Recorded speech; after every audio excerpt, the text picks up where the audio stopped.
तो गाइज आज हम करेंगे मैनी, मच और अ लॉट ऑफ। तीनों का मीनिंग क्या होता है? इन तीनों का मीनिंग हिंदी में होता है बहुत।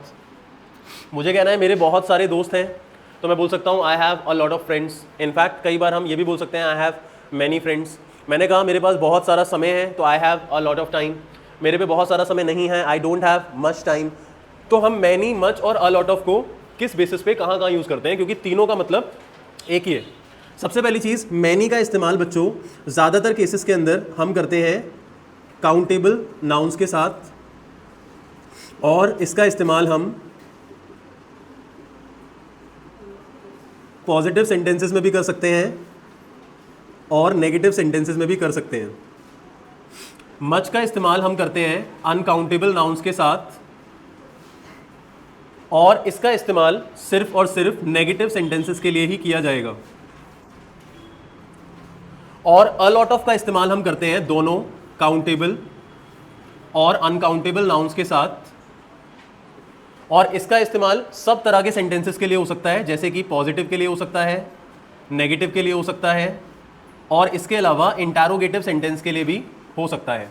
और तीसरी और आखिरी चीज़, एंड दैट इज़ कि इसका इस्तेमाल जब काउंटेबल नाउन के साथ होगा तो नाउन प्लूरल फॉर्म में होना चाहिए, और जब अनकाउंटेबल नाउन के साथ होगा तो नाउन सिंगुलर फॉर्म में होना चाहिए।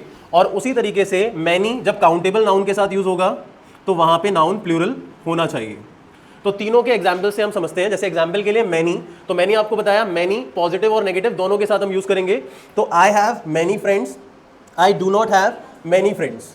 क्योंकि मैंने मैनी यूज़ किया है तो मैनी के साथ हमेशा प्लूरल नाउन आएगा काउंटेबल केस में, तो मैनी फ्रेंड नहीं होगा, it should be many friends. दूसरे नंबर पे मच अनकाउंटेबल नाउन्स के साथ नेगेटिव सेंटेंसेस में यूज होगा, और अनकाउंटेबल नाउन हमेशा सिंगुलर फॉर्म में ही होता है, कभी भी प्लूरल फॉर्म में नहीं हो सकता। जैसे एग्जांपल के लिए मैंने बोला मेरे पे ज्यादा समय नहीं है, तो I don't have much time. Time uncountable है तो मैं मच लगा रहा हूं, लेकिन नेगेटिव सेंटेंस में, सिर्फ और सिर्फ नेगेटिव सेंटेंस में।